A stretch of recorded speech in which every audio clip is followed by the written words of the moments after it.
threads have been going on about the woes of the US government officials, but I'm working with Brazilian officials, and so they've been well ahead of the United States for at least a decade on just operative governance, so it's a privilege to be able to work with them whatsoever. They couldn't make the conference though, and what we've been working on for the last few years is the assessment of the novel island invasives. Well, I'll touch on the bread and butter invasives, the cats and rats on this island, the TEGUS, FERNANDO, and NORONHA. So FERNANDO de Noronha is an oceanic archipelago in the tropical Atlantic Ocean. It's one of the few oceanic islands there that the UK didn't pinch as an overseas territory. It's about 1,800 hectares and about 21 islands, but there's a main island there, which I'll also call FERNANDO de Noronha, or NORONHA, and that's the main island, and it's 1,600 hectares. You can see here the atoll itself, the island archipelago itself is 350 kilometers off the northeast coast of Brazil. And yeah, 21 islands there, a total marine protected area of 26 kilometers square. But you can see predominantly it's that main island there of about 1,600 hectares with the runway there, and a few offshore islands getting up to about 80 hectares. It's a world-famous destination. Believe it or not, they did have to twist my arm behind my back to get me to commit to a 3-year project there, but it's got 3 of the 5 top beaches in the world on it.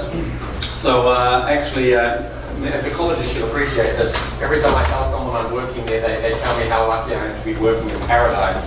But when you come to an island that's been trashed by a multitude of invasive species, you think it's only paradise if you're a cat or rat. If your friends are seabirds, it's pretty much hell because they're always squirting around you mercilessly. But nonetheless, it is a gorgeous site and a prime destination, tourist destination, mainly in the Brazilian world, but more and more it's opening up to English-speaking tourism. It's a Ramsar wetland protection site, and it's also a UNESCO World Heritage site. It has a tourism-based economy. It has about 4,000 residents, and it has 4 daily flights, which are shipping in and off the island about 500 people a day. And they pay a daily tourist tax. It's named the environmental tourist tax, which might make one be led to believe it's used for environmental protection, but it's a tax. And it starts off at about $30 a day and ends up, if you spend a month on the island, you'd be paying $2,000 just to be on that island. So this is purely a tourism management limiting strategy.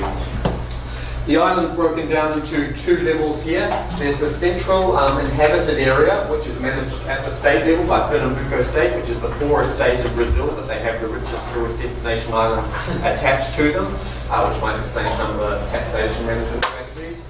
The outer part of the island in the marine area is a federally managed environmental protection area by Symbio, the Brazilian government equivalent of the conservation department. And so this is a protected area out here in particular where the nature values are.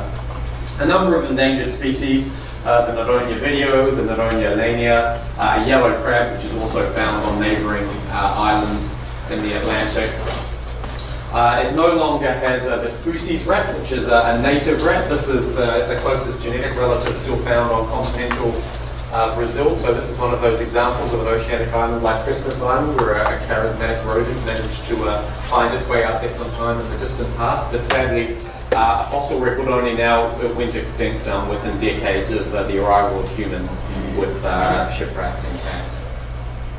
Other endemic species, the Noronha blind snake, a type of lizard, the Noronha eared dove, and the Noronha skink, the mabuya, which has recently been classified as an endangered species on Noronha, and that's about the size of a standard New Zealand skink, I would say, a good few centimetres.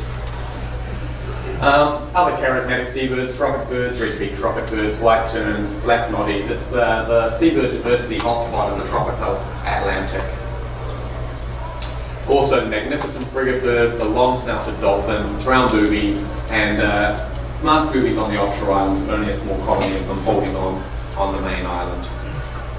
Many invasive species, there are cane toads in abundance. Those cane toads were all caught within a 3 by 3 metre squared area just by hand. It would be better to call them trapping.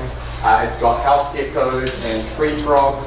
Another interesting one is the rock cavy, which is a small cavy from the mainland of Brazil, which was introduced for hunting sport for the military base there. To some extent, our studies of its impact show that it's kind of fitting into that functional role that the Vespucci's rat did. It's not the best analog. We would have, if we wanted to introduce something, introduce the one that was the closest relative, but we have it there, and the environment, the forest in particular, seems resilient to the impacts of a small rodent.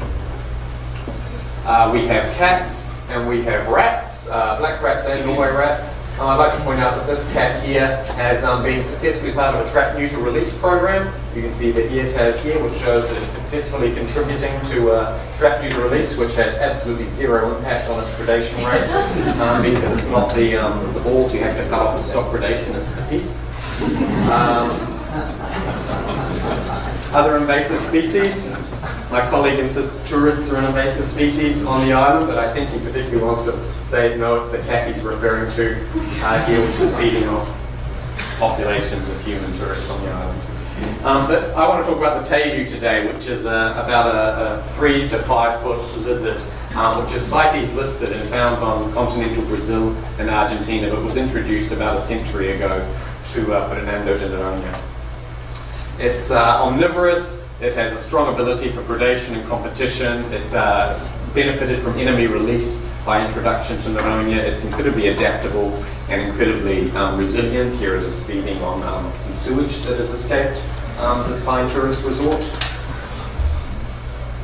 It has strong predatory impacts. Here it's this is the game changer. The fact that we can show tourists photos of it running off with a baby turtle.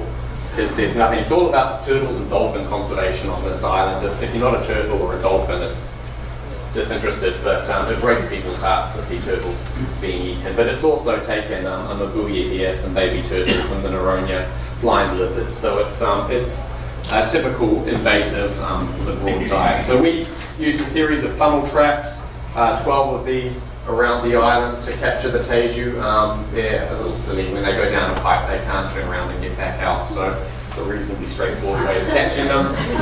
Here are my co-authors, Carlos Abreu, vet, who's doing this as part of his PhD, and his supervisor, Ricardo Diaz. We're just doing some biometrics and sexing, so you can see the size of these lizards here. We really, apart from the fact that they're there and they seem to be trashing a lot of things, we didn't really have an idea of how broad their impact was when we started, nor their density, and we just wanted to get those basic population biology functions out of the way so that we could then plan some appropriate management, which is really code for taking some mashing traps and things from New Zealand and see how well they work in tropical Brazil. So we marked these animals with transponders, and we've done this over 2 years and 2 different seasons. 690 trap days, 189 captures. So we put this through a spatially explicit capture-recapture model, just like I would for rats. And the main things to take away from this is we get a fairly consistent density across seasons and across the island of about 5 teju per hectare.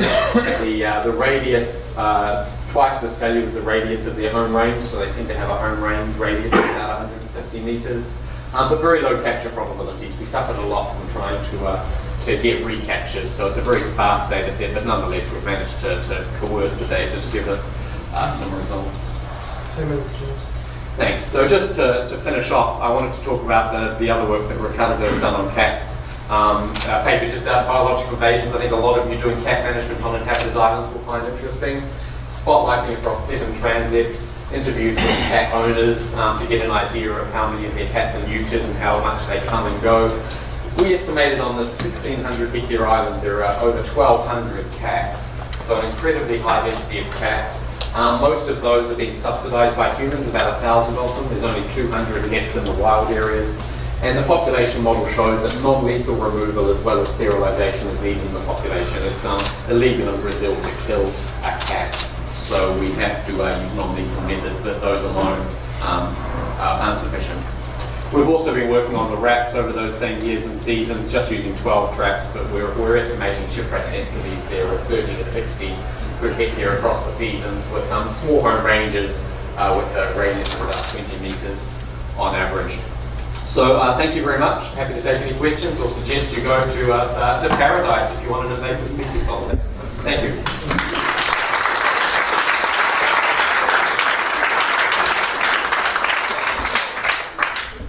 do have time for one or two quick questions. Any indications on what you're going to do? Control, eradication, how? They're only found on the main island, so we're going to go to a management strategy and probably just start using a trapping grid.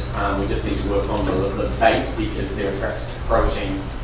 They're attracted to protein, and so chicken and bait lasts about 24 hours in that environment. So we need to work with developing a meat-based protein lure, and we're going to test some good nature self-resetting traps. We know a Dock 250 sufficiently matches them to be an efficient control tool, and it's just a case of starting small and going to scale and building the capacity. We're going to pair that with some offshore island eradications of rats, and maybe trying to set up some predator-proof fences on peninsulas. Just this time. Thank you. Do you have any idea why the invasive rat has not taken up the niche of the extirpated rat, but you think that the larger rodent has taken the niche? I think the larger rodent has, because the invasive rat, the shepherd and the NORONHA have broad diets, and so they're impacting on the seabirds and other values such as that, whereas the rock cavy and the original Vespucci fruit, based on the swamp rat nearby, I think has more of a herbivorous diet. So no, I don't think the rats are, like on Christmas Island, the shepherds are certainly good in the same. Thank you, James. Yes, Nathan.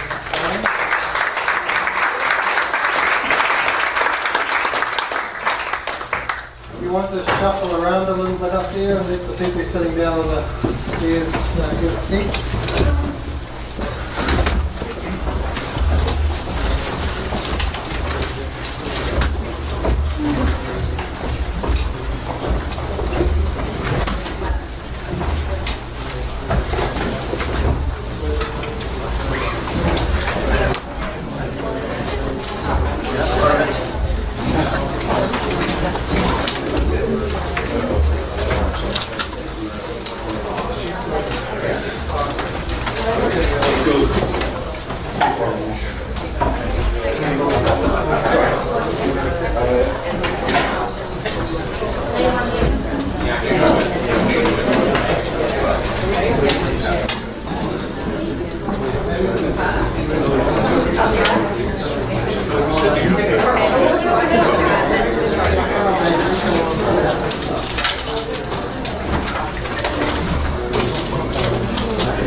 There are seats if you'd like them, or you're hoping for an earlier space. Okay. Next we have Melissa Wynn, who's doing a PhD with Australian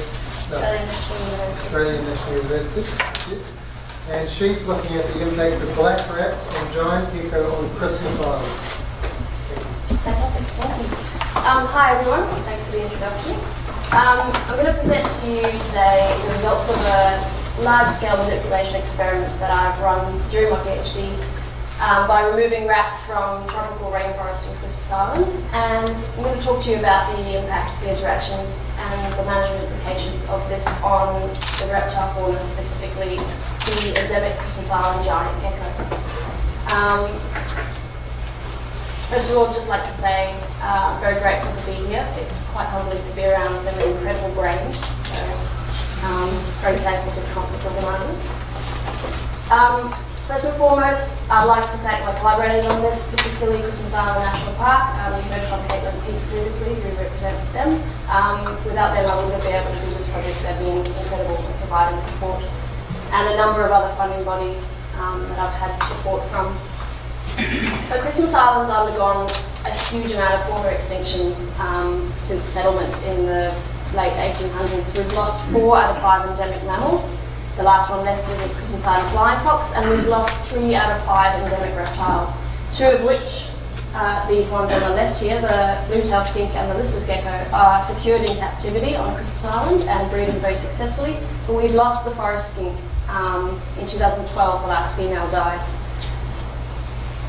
Now, these extinctions or declines have been thought to be a response of introduced predators on the island or introduced species, particularly predators such as cats, black rats, wolf snakes from Southeast Asia and India, and giant centipedes, and also the yellow crazy ant, which has decimated a large proportion of the forest on Christmas Island.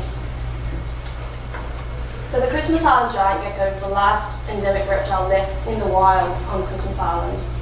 It's a Certodactylus gecko, which is found predominantly, or other species are found predominantly through Southeast Asia. It's a fairly large species, not as giant as you might think. Everyone always asks me that. It's only about less than 20 centimetres in total. There's a lot of information that we don't know about this species. We don't know much about its ecology or its life history. We don't know much about whether it's declining. We don't have any much baseline information about the population. And we know very little about how the species interacts with predators, particularly invasive predators, and whether the species what is the reason for the species persisting? Why has it survived when all these other reptiles have gone extinct? And what can we do about this information? How can we use that to our advantage in management? So black rats, as you all know from the numerous talks at this conference, have had a huge impact on island reptiles right across the world, from the Caribbean right through to New Caledonia, on Lord Howe Island, a little bit closer to home for us, Mauritius, Seychelles, and this impact of black rats on reptiles is not necessarily through direct predation of adults, but it's also hugely responsible through the predation of eggs and young, leading to a reduced recruitment of these species into the population. So the potential impacts of black rats on giant geckos on Christmas Island is huge, and like I said, not necessarily through direct predation of adults. They're quite a large species, but it could be through reduced recruitment of young, through predation of these eggs, through resource competition. Black rats are known to be fairly generalist. They eat a lot of plant matter and insects as well. And being a tropical rainforest system, there's a huge amount of invertebrate sources of food. So it could be through a resource competition factor. And also could be through activity reduction. They both occupy the same temporal niche. They're both nocturnal. And there's a lot of knowledge gaps about the interactions of these species. We don't actually know if they eat them. If you were at Caitlin Peake's talk previously, she hasn't found evidence of these black rats eating giant geckos so far. We don't know of how they interact in the forest at all, and we don't know what the potential implication of cat eradication could lead to on Christmas Island, whether it could lead to an increase in rats. So there's a lot of knowledge gaps which need to be assessed before we can do anything. So Christmas Island, as some of you might know, is situated over here, just south of Java in Indonesia and 2,600 kilometres northwest of Perth in Australia. So basically what we did a large-scale manipulation experiment. We had 8 sites. The black ones are baited sites where we removed rats, and the grey ones are control sites where we didn't remove rats but we did everything else. So each site looks like this. This is a bird's eye view. We've got 81 bait stations over a 200 metre square area. Now the grey circles represent bait stations. The centre circles with the crosses in them, sorry it's quite hard to see, represent bait stations but also monitoring locations. And the black lines represent transects where we estimate a density of giant geckos. So we used racumen bait. I don't know how to pronounce that word, but it's a first generation anticoagulant, so it doesn't have secondary impacts on things that predate on rats, which is very important for Christmas Island because we have 2 raptors, the Christmas Island goshawk and the Christmas Island hawkowl, both endemic to the island, so we don't want them to eat any poisoned rats and die from that. It's a low avoidance rate bait as well, and takes about roughly about 10 feeds before it actually starts affecting them. The rats.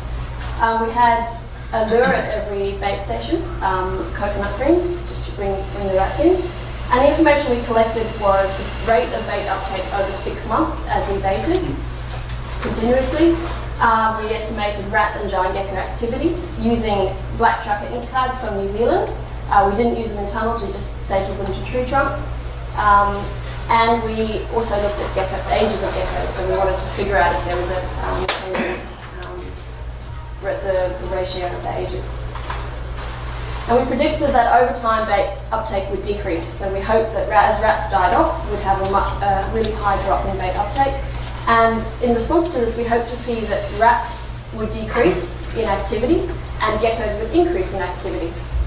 And we hope that this would also be seen in the giant gecko relative abundance estimates through our transects. We wanted to find that these geckos would increase with the bait.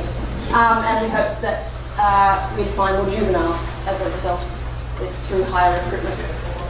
So it's a massive job. We had 324 bait stations all up. We had 25 people helping out, including all of the staff of Christmas Island National Park for one day. We had 7 vehicles, and we tied these bait stations onto tree trunks, faced them downwards so the rain didn't get in, and ink carded them and crab proofed them, which is very important on Christmas Island because the land crab population is enormous and we don't want them getting in there and getting all of our bait. Okay, so this is what we found. We found that bait uptake over 6 months, and I'll just explain here. The dark red represents 100% bait uptake, bait consumption, and the white indicates 0% bait consumption. And what you can see here is that over time, this is time on the x-axis, over time bait uptake decreases significantly up until about 8 weeks, and then stays fairly consistently with a margin of error over the next the remaining time. Now the blue background represents rainfall, so dry season, monsoonal season on Christmas Island, stays dry till about November and then starts in December. Standard wet season will get fairly wet by February, March. So what I'm going to show you here is basically a bird's eye view of bait uptake over time. And this will show you how the bait decreases over time on average across all the 4 sites. So starting at 2 weeks, we want really high bait consumption. Dropping down to 4 weeks, we're getting a little bit less with the pink. 6 and 8 weeks, we're getting much less bait consumption as rats are removed.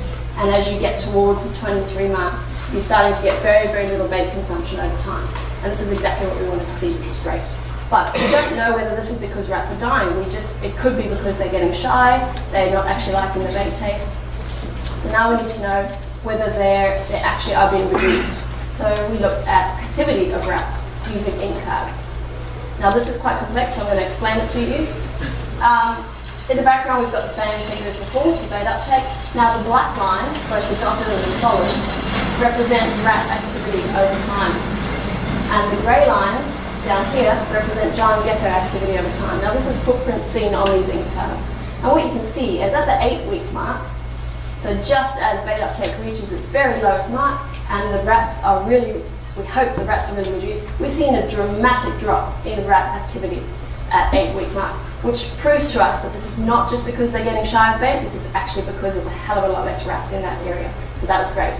And really interestingly, if you have a look here, the giant gecko activity increases significantly and is significantly different between the control site, being this control site being the dotted line here, which stays fairly consistent across the time, which is great.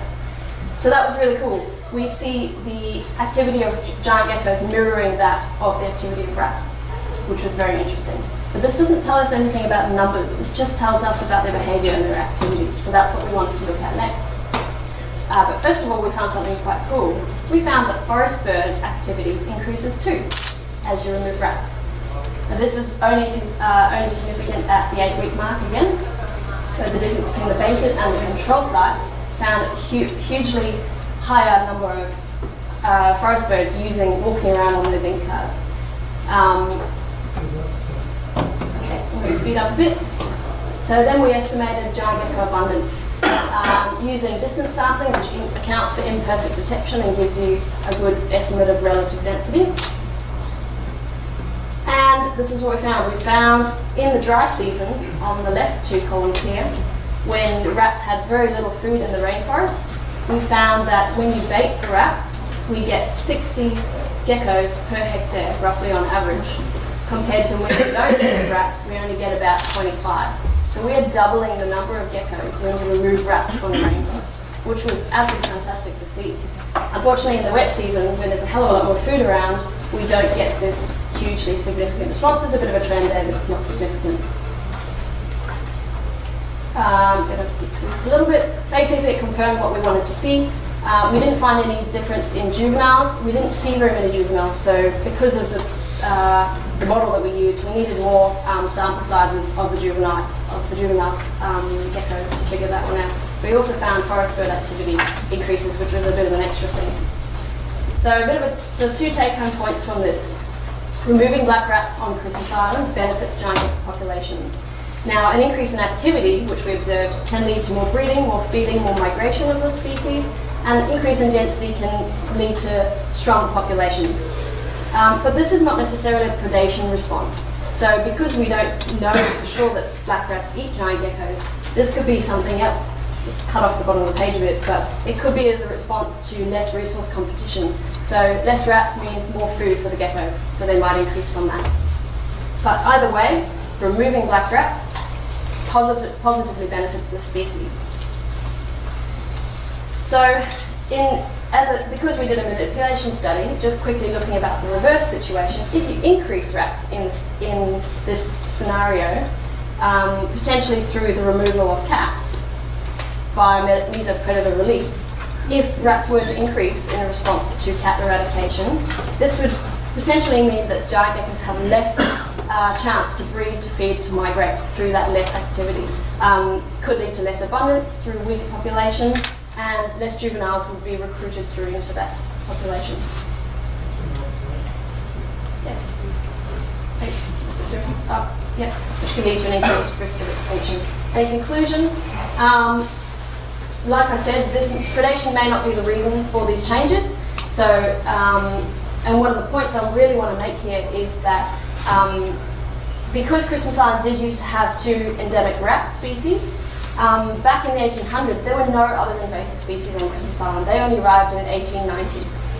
So the ecosystem was a lot simpler back then, and the pressure on the native species was a hell of a lot less. Today, we've got a hell of a lot more invasive species, and having a black rat, removing black rats that positively impact giant geckos means that if you add rats to the system through eradication of cats, this could potentially be the last straw on a camel's back. It could break the camel's back, and there could be potentially some complex multi-species scenarios here. So there's critical research that needs to be done on not just predator-prey systems, but all the interactions, so through competitive release and competition, that kind of thing. And we need to do further experimental design using monitoring and also experimental studies. And just a final note,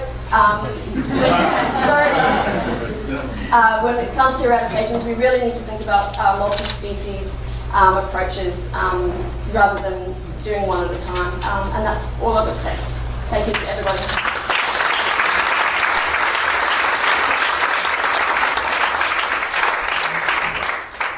Thank you, Melissa. That was wonderful. I'm sure lots of you have questions, but you'll have to ask Melissa after the break.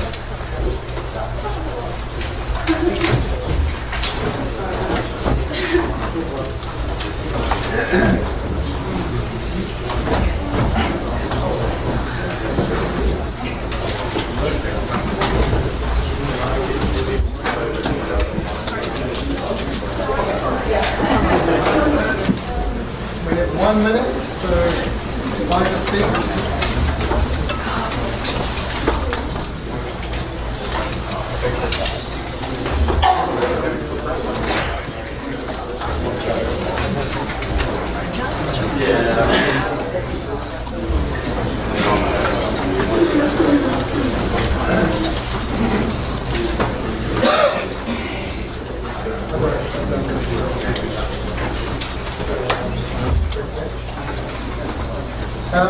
Next we have Pili from the Philippines.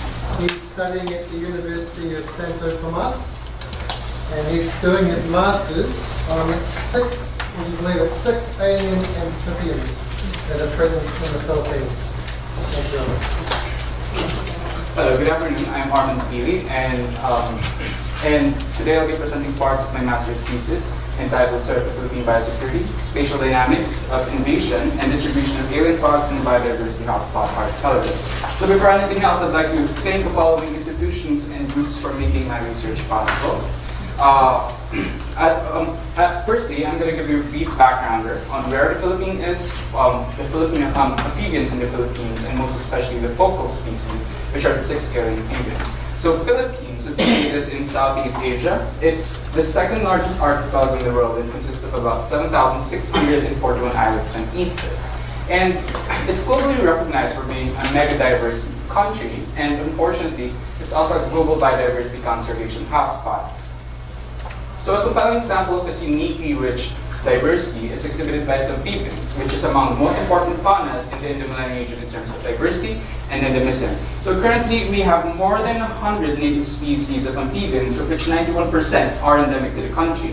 Unfortunately, about half of which are IUCN unlisted, and one of the main culprits being invasive alien species. So included in the amphibian assemblage in the Philippines are 6 alien frogs, namely the American bullfrog, the Asiatic painted toad, the king toad, the Chinese bullfrog, the green paddy frog, and the greenhouse frog. So landmark study in 2006 was the first and last to review their status and distribution in the Philippines. And to date, unfortunately, we still have a large knowledge gap on their history of invasion. There hasn't been any recent attempt to synthesize the growing body of knowledge on their species distribution data. Thus, by analyzing historical and geographical data, we assembled a species distribution database, and with that, we reconstructed their chronological history of invasion and updated their status and distribution. We also predicted and estimated their potential distribution and current distribution in the Philippines.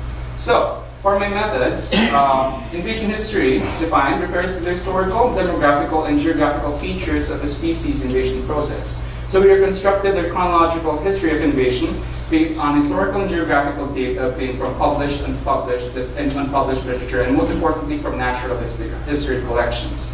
On the second part, we predicted their potential distribution through species distribution modeling. So typically, species distribution modeling conducted done with invasive species.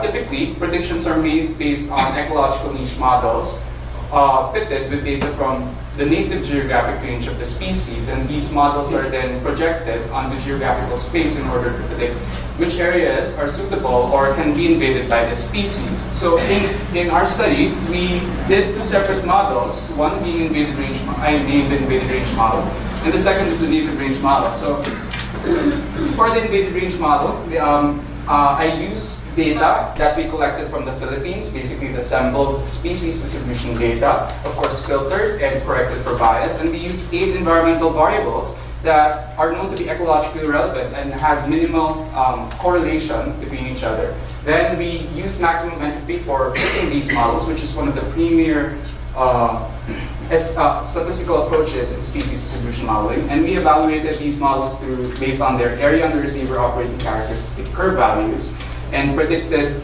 potential distribution in the Philippines by projecting it to Philippine geographical space. So same with the native range model, we followed the same process, except that we used data, we fitted the models with data from the native geographic range of the species.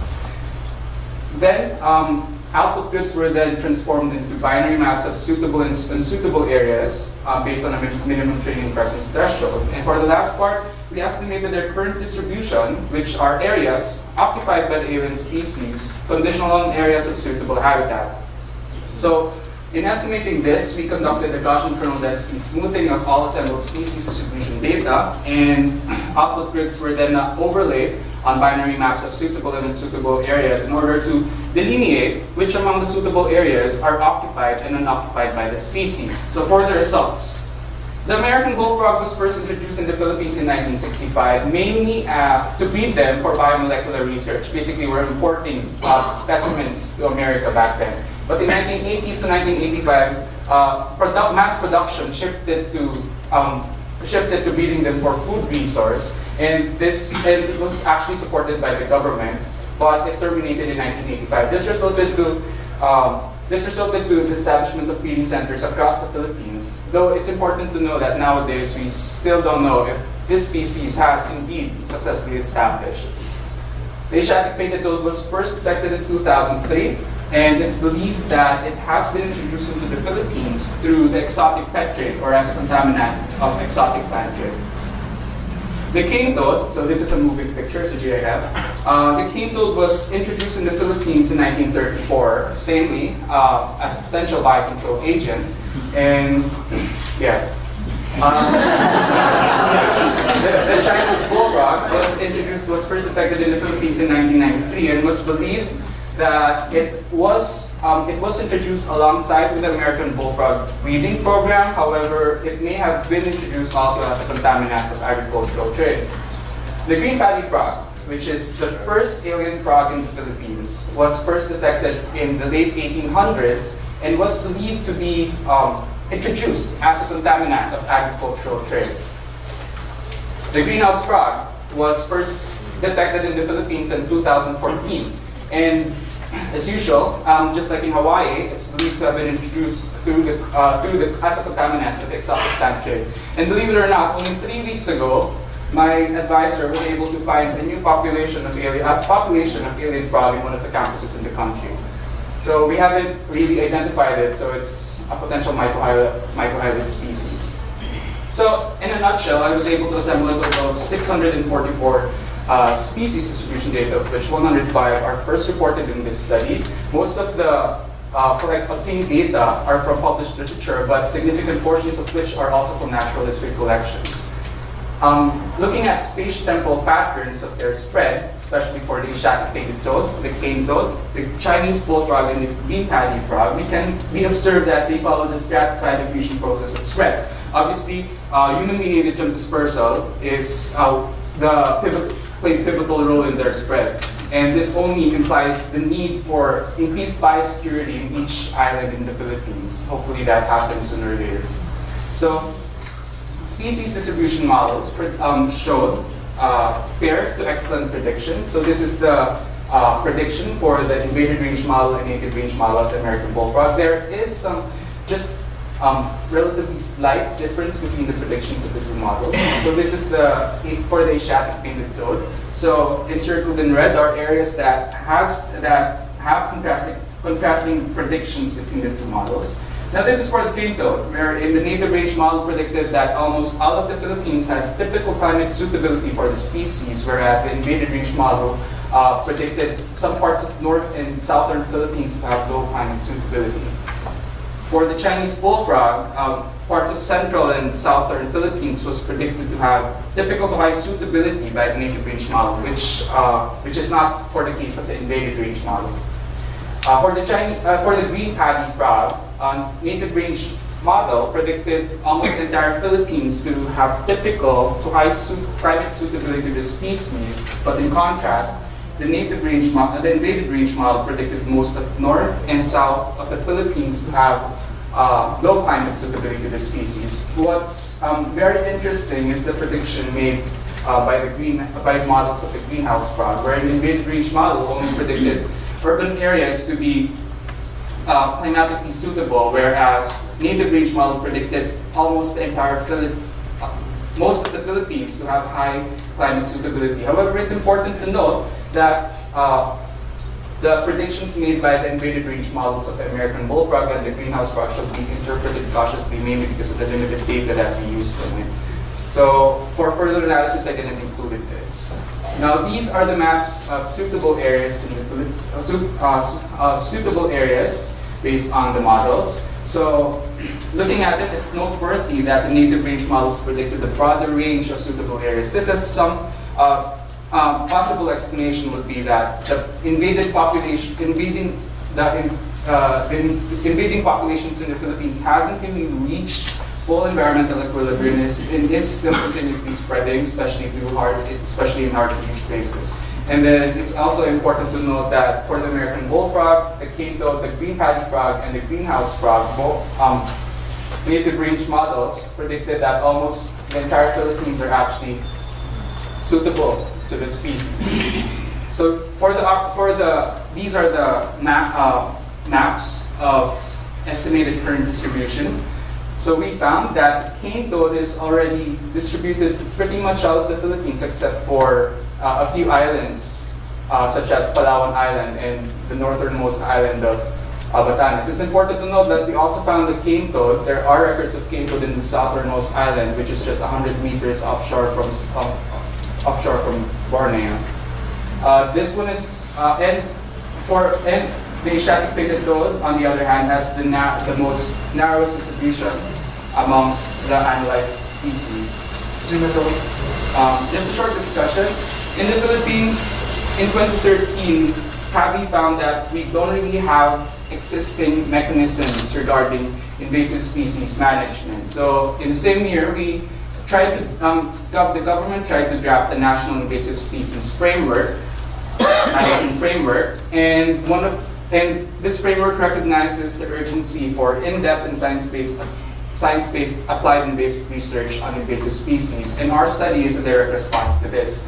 So here, as we were able to identify pathways and even their spread and their dynamics of spread in different islands. More so, we present here the best of our knowledge, the most comprehensive data set of species distribution in the Philippines, and making our updated status and distribution finer.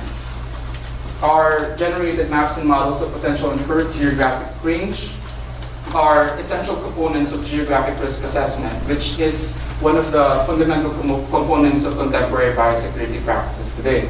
So, in conclusion, we do believe that in a geographical sense, these alien frogs indeed pose a serious threat to endemic Philippine amphibians. And we do believe that our study can aid especially in developing sound management schemes in response to invasion of the 6 alien frogs. So, I would also like to use this opportunity to thank all of the like-minded individuals that I've met here that showed their willingness to actually help us in our future studies, especially in understanding the ecological impacts of alien amphibians and reptiles in the Philippines. So with all that, thank you very much for listening.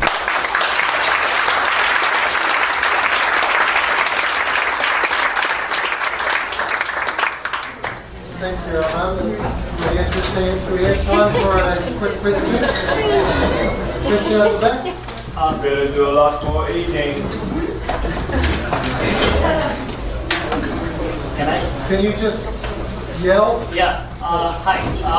So you talked about dispersal pathways which were operational before for introducing into the invaded range. But could you tell us more about what are the pathways which are operational now, which facilitate within island dispersal? You did mention jump dispersal, through mediated jump dispersal, but through which pathways? Good question, sir. One of the things that I want to study in the future, and most likely should be focused urgently, is actually the exotic plant trade. Because if I must say, at least 3 of these alien amphibians are actually being transported from one island to another through this mechanism, through this trade, through exotic plant trade. And we even believe that the newly discovered alien frog is actually introduced to the Philippines through the same pathway. So yes, definitely the exotic plant trade plays an important role in the spread of these species.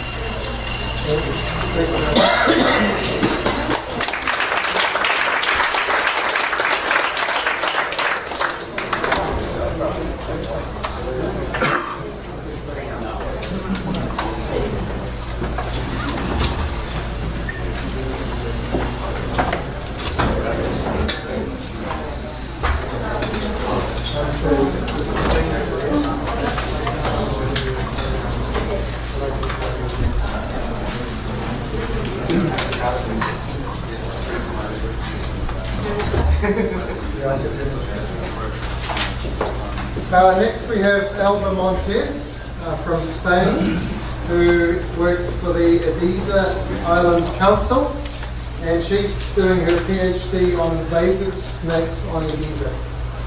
Hi, well, as he said, I'm Alba Montes and I work for the IBIZA Island Council, and I'm also doing my PhD studying the invasive snakes in the island of Ibiza.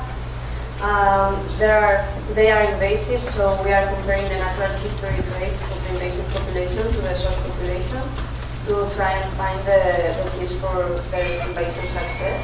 So far we studied the body condition, the body size, the diet, the body condition, reproduction ecology, and predation pressure. So the Balearic Islands are at the Western Mediterranean Sea.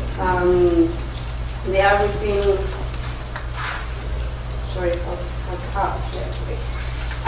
within a distance of 80 and 250 kilometers from the Iberian Peninsula. The Pitisic Islands are the southernmost islands of this archipelago.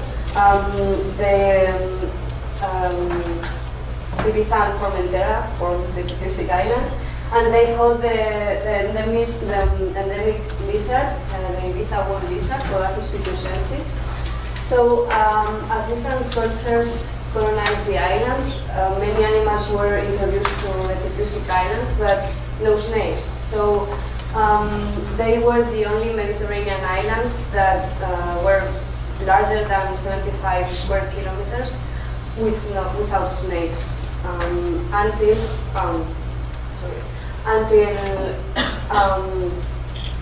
so this absence of snakes and the presence of the endemic lizard was taken as an identity symbol for the inhabitants of the island of Ibiza. So it wasn't until 2003 that big olive trees were brought to the island for gardening purposes, and then some snake species went inside the island. So these 3 snake species were the Montpellier snake, which disappeared by 2010.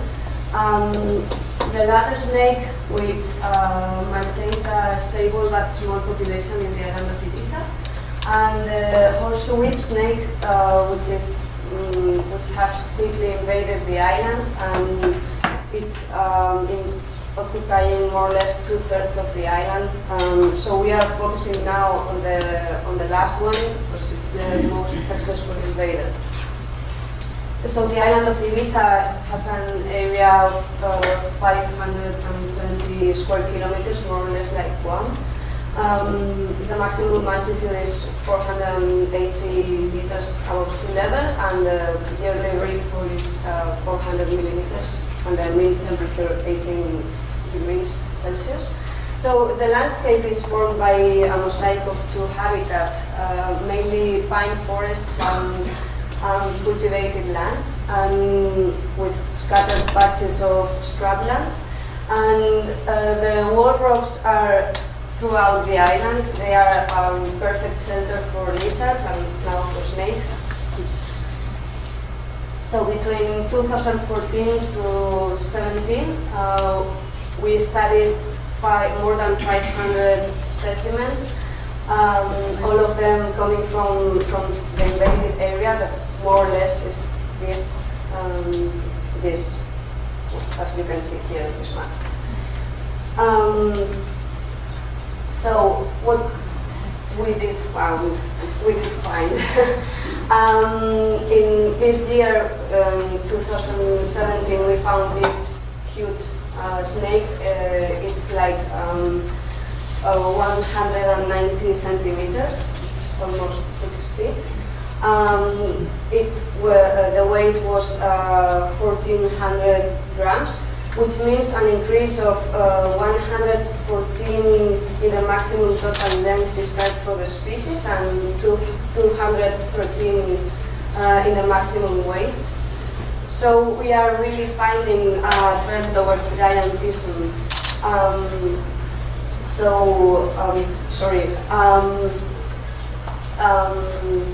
Well, we are finding this trend towards giantism. So regarding the traffic analysis, we found that the 63% of the diet were reptiles, the 35% mammals, and 1.3% it was just one bird that we found, a blackbird. So this means that the 56.7% of the prey are native to Ibiza. That is the blackbird and the Ibiza wood lizard. If we compare this to 4 other populations of the snake, no other population shows a higher rate on predation of lizards like IBIZA, including the 2 introduced populations of the islands of Sardinia and Pantellaria. The trophic analysis shows that the snake is feeding mostly on the lizard, which besides being an abundant and naive prey, it's not a very large or energetic prey. So this doesn't really explain the giantism of the snakes. So regarding body condition, we measured the body condition scoring the fat bodies in 5 levels, which you can see here, and it's way higher in Ibiza than in South Spain. So here you can see a pregnant female with the maximum level of fat, which it's supposed to be used for the vitellogenic process. So, regarding reproduction ecology, they are attaining the sexual maturity at smaller body sizes in Ibiza. We also saw that the reproduction season is extended. We found delayed clutches, and we also found the largest clutch size for the species, which was 13 eggs, whereas in Spain it's 11, the maximum clutch size. However, the reproduction frequency in Ibiza is just 1/3. I mean, 1/3 of the females were gravid, of the adult females were gravid during the reproduction period. So this doesn't, I mean, if the adult females are only reproducing like every 3 years on average, this doesn't explain either the increasing success for the species. Here you can see a gravid female with a lot of fat and a lizard in its stomach. So now we are studying the predation pressure, which is a really harsh task, especially for snakes, unless you have access to the predator's diet. But fortunately, there is an indirect method to study this predation pressure, which is by observing the indirect marks of predation, for example, broken tails and scars. So for the 7 predators that the snake has in its native range, only 2 are present in Ibiza.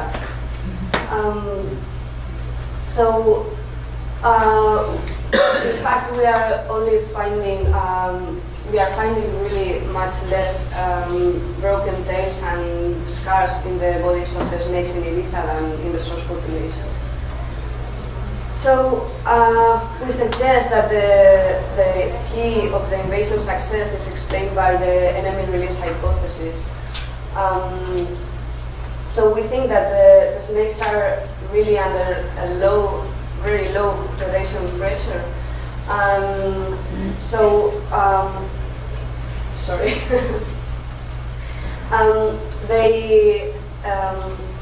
They are able of surviving to a longer body size and older age, maybe. Although we don't have demographic data for this, but we think that, and as they are really with very low mortality, the females can afford to reproduce only one time every 3 years. So as a conclusion, we are being witnesses of the spread of the horseshoe whip snake throughout the island of Ibiza, and it's feeding mostly on our endemic lizard. That the disappearance of this endemic lizard would be really an enormous loss at a biodiversity level, but also could trigger cascade effects like seed dispersal problems. So fortunately, our preliminary results show that the key of the success of invasion is on the most manageable trait, that is the mortality, the predation pressure. it would be really difficult to influence on the reproduction rate or the availability of food, but we can influence on the mortality of specimens by trapping. And actually, the traps that we are using are having one of the highest capture rates that we found in the literature, which is the maximum, the maximum we found was of 7.8 captures per trap by 100 days of trapping. And it's also very important to stop the entrance of olive trees, of course, which is one struggle we are having. So I would like to finish with something positive. The community, the local community is really supporting the project, and in fact the IBIZA Island Council is distributing hundreds of traps between the neighbors, and they are taking care of them, and they are really, really supportive. So, thank you.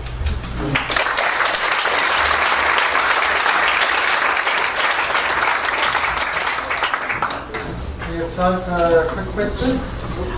Yes. Something you may have said, but what is happening to the other two species of snake? Sorry? What is happening to the other two species of snake? Oh, the Montes snake disappeared in 2010. Okay. And the ladder snake is also being trapped, but it's just that I'm studying the first solution. Yeah, they are trapping them. Another question?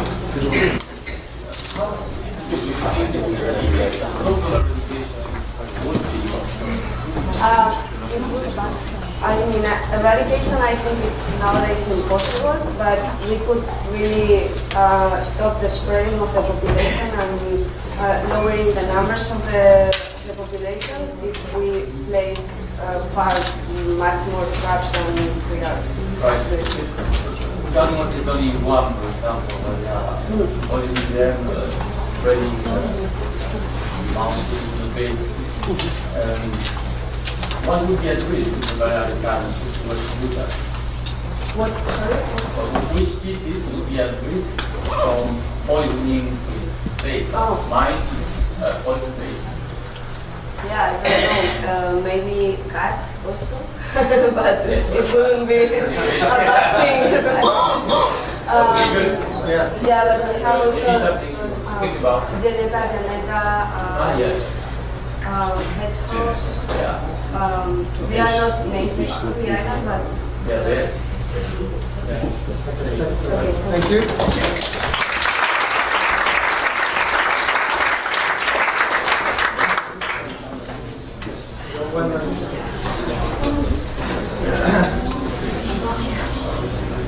Just a shout out to those presenters who have been speaking in English, which is not their native tongue. I've been incredibly impressed with the quality of presentation.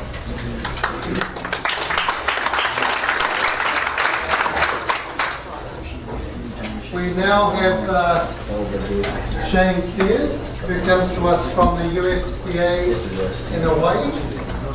And Shane will be talking to us about innovative ways of tackling the rather grandiose issue of brown tree snakes in Guam. Thank you, Richard. Hi again, my name is Shane Siers. I'm with the United States Department of Agriculture, Wildlife Services, National Wildlife Research Center, our field station in Hilo, Hawaii. And I'd like to acknowledge that some of you may have heard some rumblings about this automated bait dispensing system for several years. I only came into this project a couple years ago. I'm going to be presenting as the principal investigator on the first field evaluation of this project. But it's been going on for several years, long before I came in, and a lot of folks deserve a lot of credit right up front. My predecessor, Will Pitt, he was one of the founders of this project. He kind of got it kicked off along with Michael Massaros, who's our chief engineer with Applied Design Corporation in Boulder, Colorado. Aaron Shields, who just walked in, helped to keep the project going after Will Pitt left and before I came aboard. John Eisman is our registration and technology transfer manager. Larry Clark is our center director.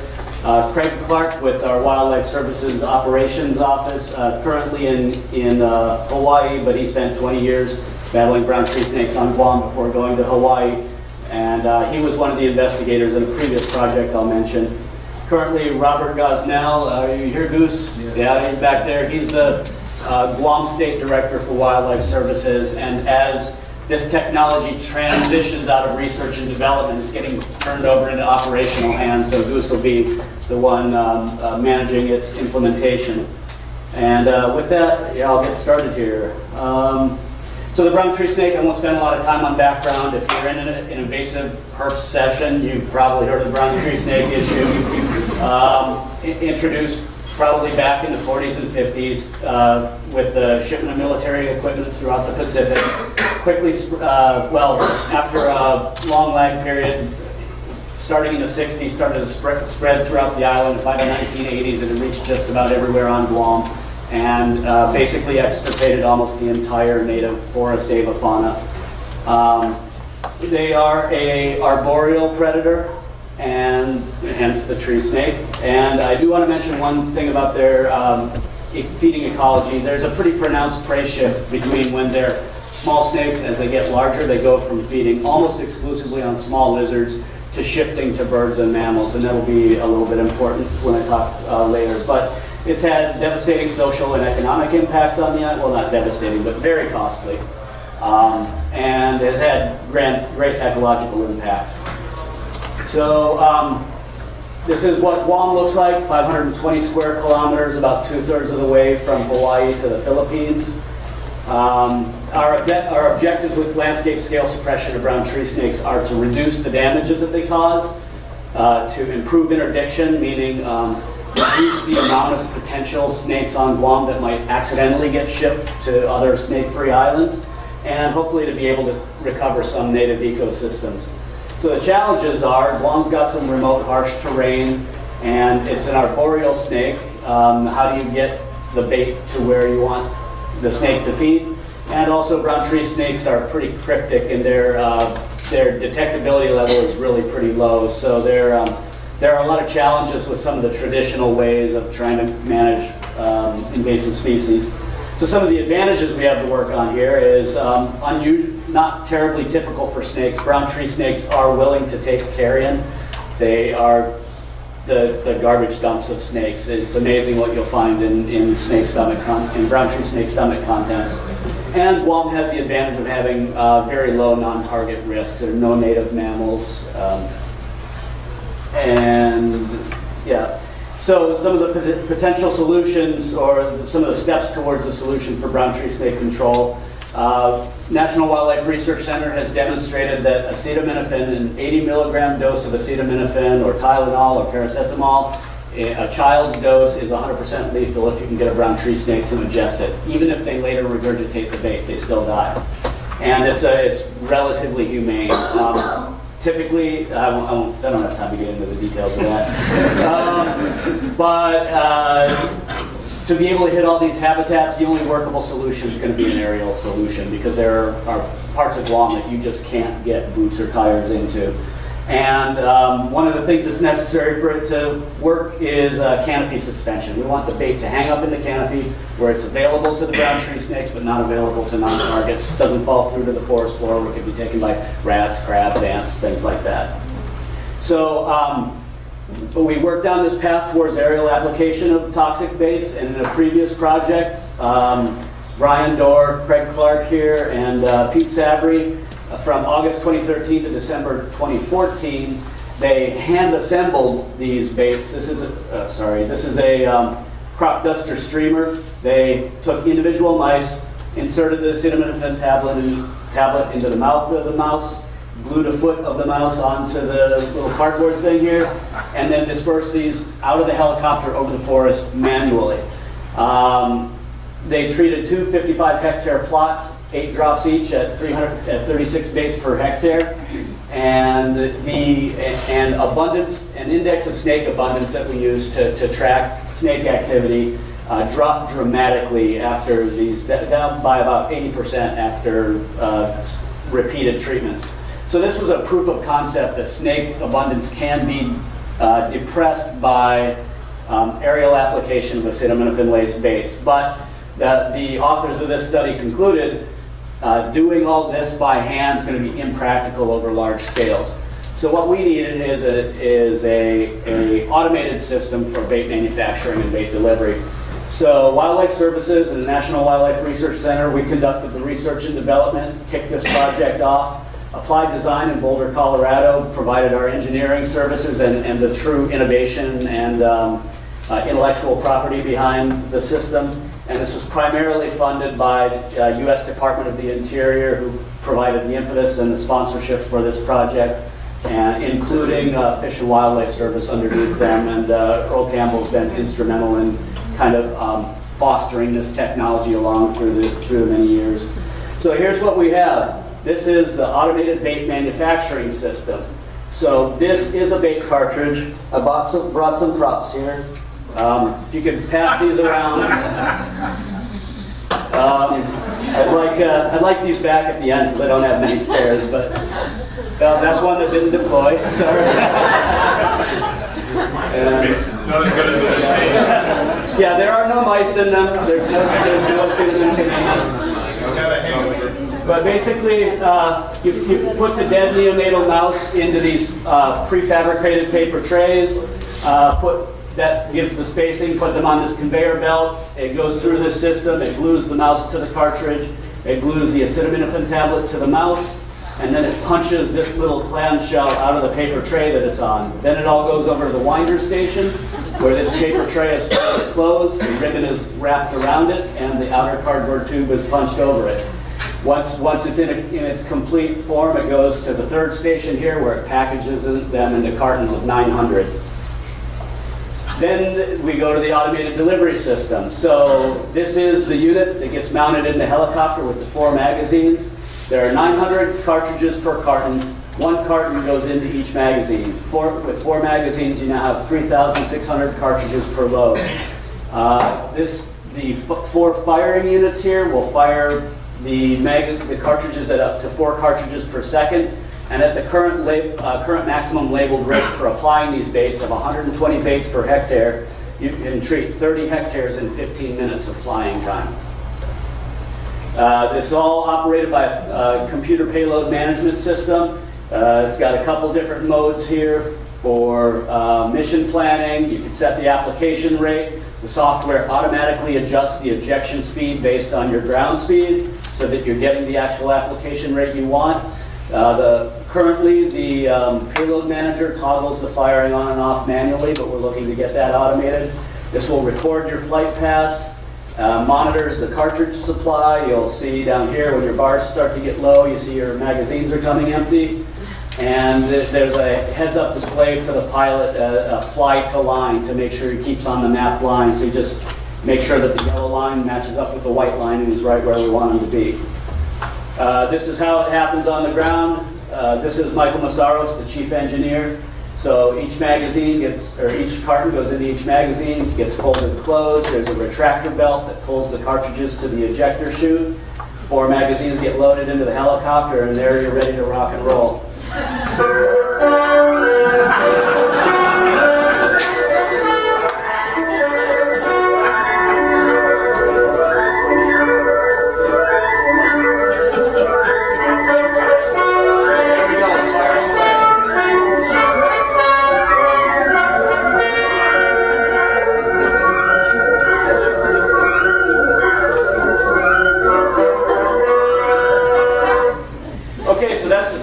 How the system's supposed to work. So we did an evaluation of this on Guam's first time it actually flew in Guam's hot, humid conditions, so we wanted to make sure things actually worked. The treatment plan was to treat 110 hectares of forest on Guam, 120 baits per hectare.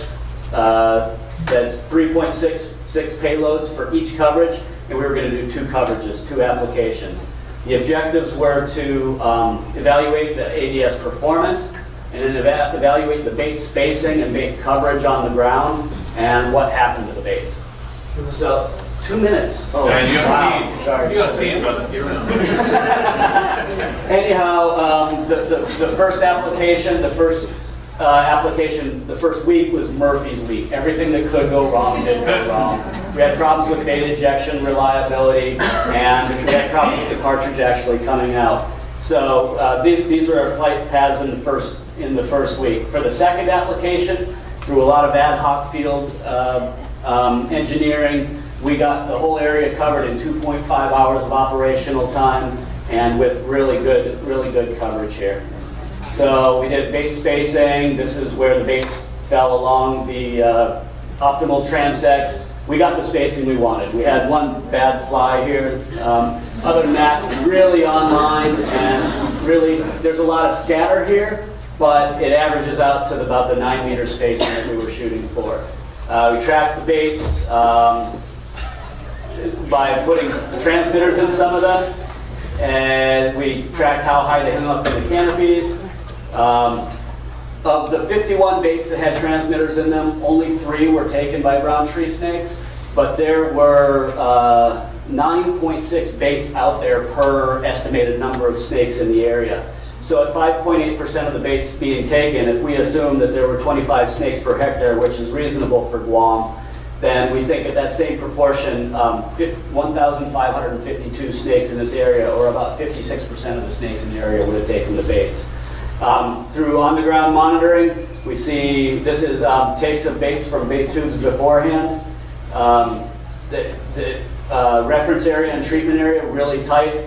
Afterwards, about a 43% drop in the snake take. So ejection and deployment rates were initially low. We improved dramatically with field improvised remedies. Canopy entanglement of deployed baits was high. Bait spacing and spatial coverage was surprisingly accurate. Unfortunately, about half of the cartridges that shot out didn't actually open like they were supposed to, so they fall into the ground. Snakes can't get to the acetaminophen. So we've got solutions to that in engineering right now. With process improvements, we can increase the per bait effectiveness, but the concept of automated bait production and aerial delivery have been proven fundamentally sound. Next, we've got refinements to the ADS. Got a second unit being made right now, going to pilot-only operation. We want to optimize the bait production facility by making additional winder stations. Operational treatments are expected to start in a small snake-excluded exclosure in 2018. So we're as an experimental plot for native species reintroductions. We hope to scale up to treating 1,000 hectares by 2020, and we'd like to replace the mouse with an artificial bait. We're cautiously enthusiastic. Not all size classes of snake are equally susceptible to the bait. We don't think this is a silver bullet. Right now, we think there are poor prospects for island-wide eradication. We don't want to give that impression, but we do think this is a really great tool for landscape scale suppression. And before we can reintroduce native species, we really got to understand more about what levels of snake suppression are necessary to do that. With that, I'd like to acknowledge our sponsors and everybody who's gone into working on this. And I think I will leave it there because Richard's eyeing me down.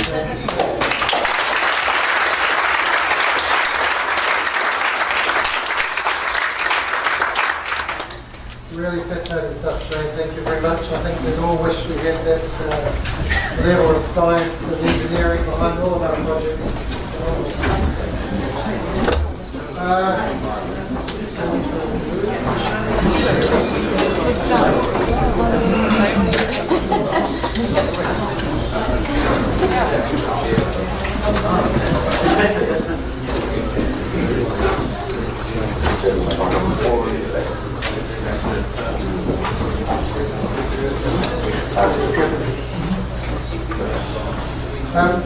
Our last talk of the day comes from Samuel Fisher, who comes from San Diego, California, and he lives amongst king snakes in California, and he'll be talking about king snakes on Canary Islands. So I think we'll all learn a lot.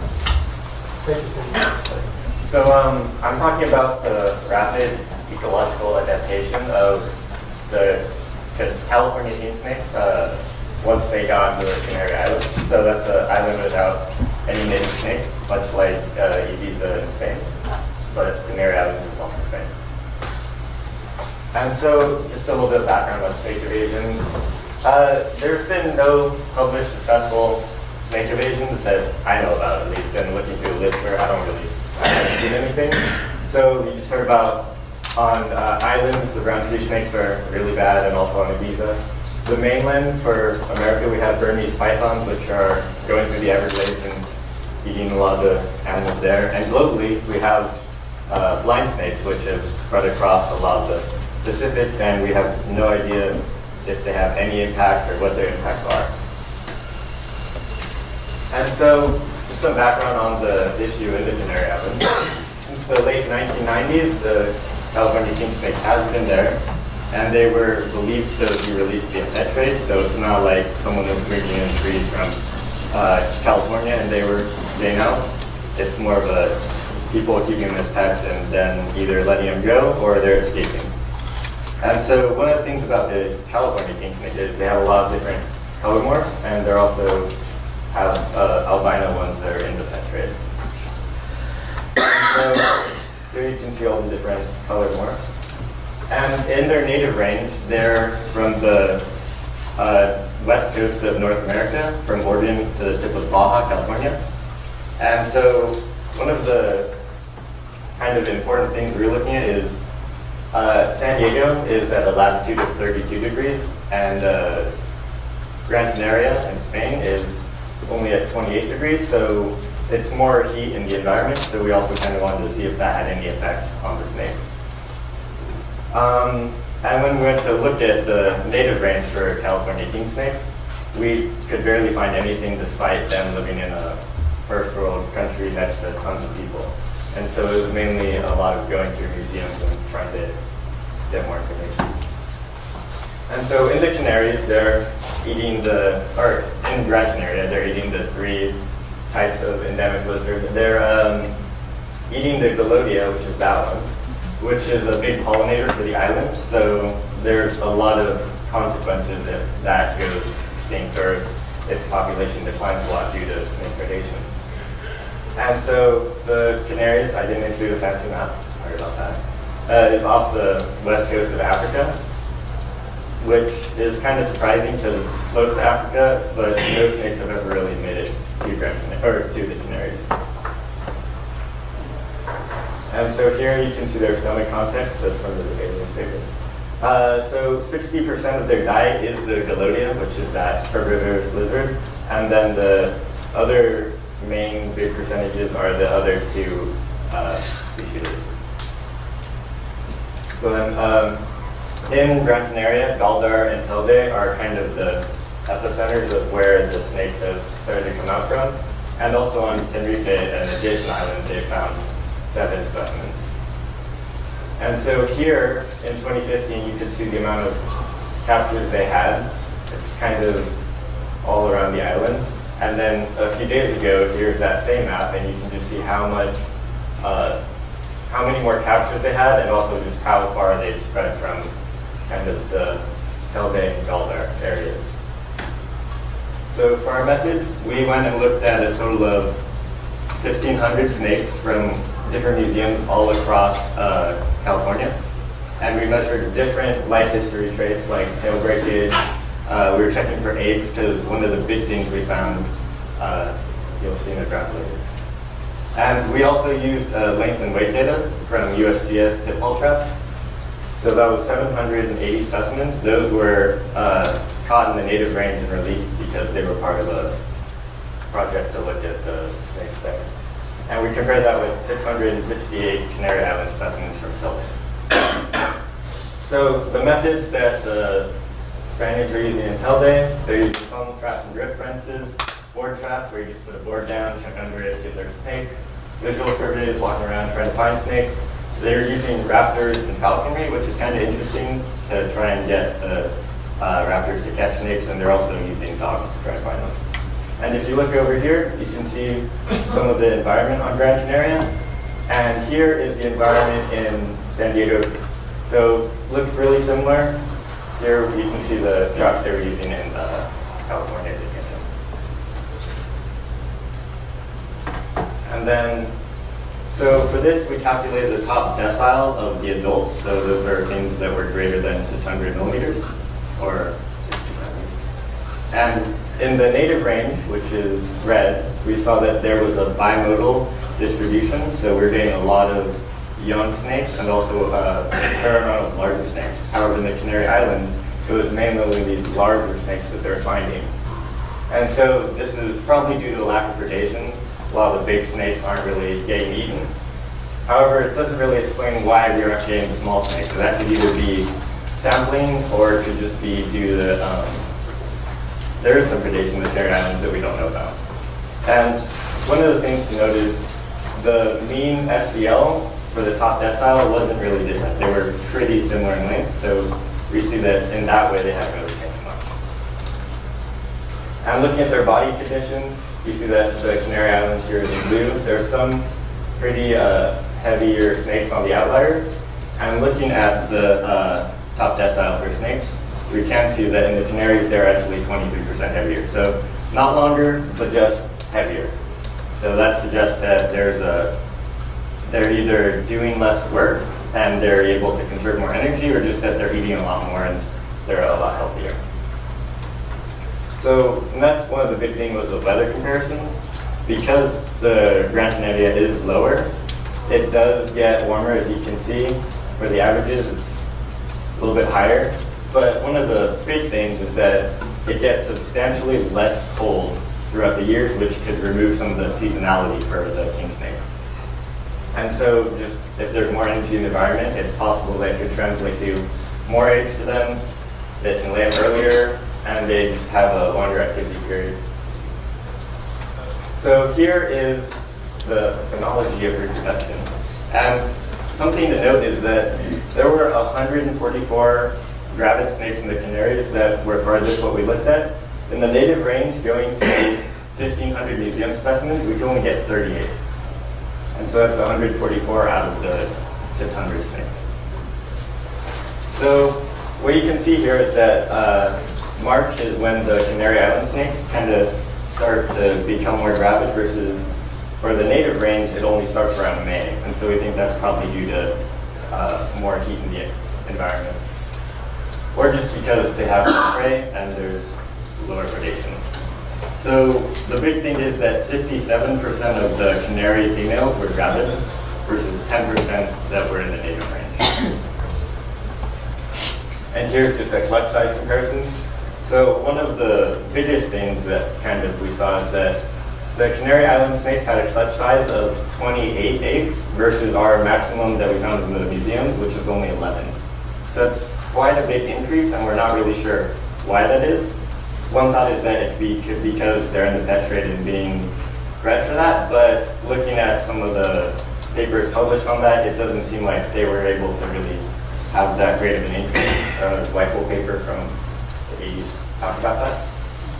And so here you can see how they just have this is the mean, or this is the maximum for California, and this is all just stuff that we've never, gator mounts that we've never seen. So next, the egg lengths were relatively similar. Again, here's the average clutch size, so you can just see how increased it is compared to the native range. So the egg lengths, not really much bigger, but the thing to note is that the king snakes are one of the few snakes that can double clutch, so they can lay more than one clutch of eggs per year. So some of these lower numbers could just be because that's the second clutch for the snake that year, and they've already laid one. And so next, predation. In the native range, they don't have any problems being predated on, but in the Canaries, we found that they don't really seem like to have many predators aside from potentially raptors and also cats like in IBIZA.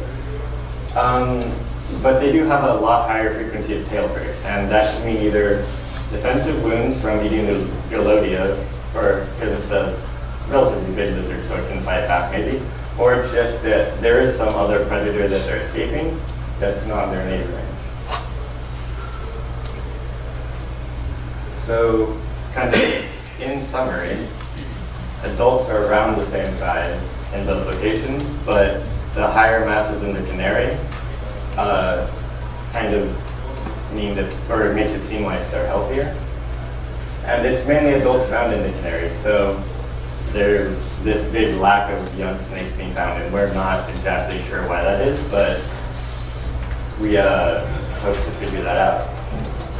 And then the broken tails, we think that means either lack of or incomplete predation or defensiveness. So the reproduction is kind of the big thing because that's dealing with their spread more than if they just have same things for the native range.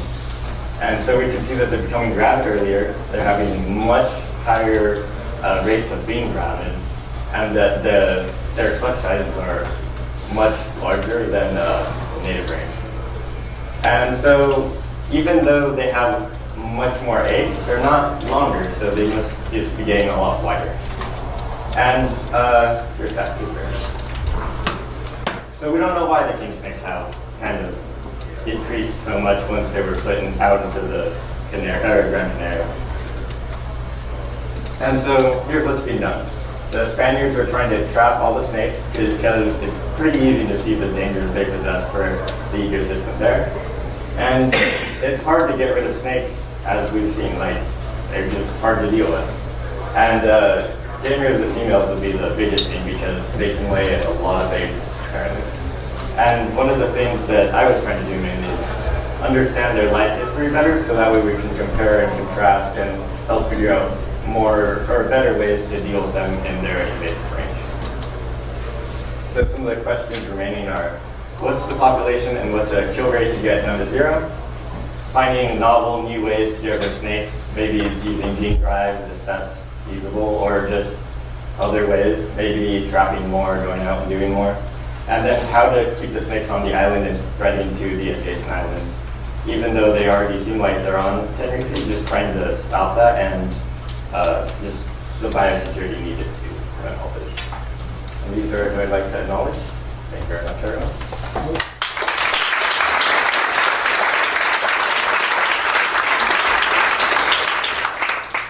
We have time for a question or two. Is it the Canaries, you said the Spaniards are very interested in helping? Is it the government decision or the local people? Or both? So it's both, and then if you kind of look over here, you can see the Lifetime for Peltis page. So they're getting EU funding for that, and then also the Canary government is kind of working on that. And there's outreach being done with the community. Oh, the thing to note is that Gran Canaria is 1,500 kilometers square, so it's a lot bigger area than like some of the other islands. So, in the pet trade, have people actually tried to keep their king snakes at elevated temperatures, or are you going to try doing it to see if that is the reason behind it? I'm not personally going to try probably, but Could you I find haven't. some willing pet traders who would do it for you? I don't know, just because I don't have too many contacts in the pet trade. But one of the things that's kind of hard to tell about the pet trade is they're not necessarily publishing in like journals, so we don't really have any way to see if that information is actually correct, what kind of information is out there for them. There seems to be a barrier in the pet trade. Like they've tried all kinds of stuff. They're trying to breed them after 18 months, and like they've aggressively gone to try to make more snakes faster, the albinos, and they can't break a certain fecundity barrier with the snakes in captivity. In the Canary Islands, like they just doubled that. And so we don't know what it is, but it's about going back into the wild. It seems. Was there one more question for you? No? No. Oh, sorry. Yes, more than an advice that you know that in the south of Tenerife, we just have seen the snakes in the pond and very clean in the bottom of the pool. Maybe the biosecurity is the most principal. Yeah, and I'm not working directly in the Canary Islands. It was more of the because I'm in California thing I could help out. But it's certainly a really critical thing that they need to get the biosecurity down to prevent the spread. Awesome. Thank you, Samuel.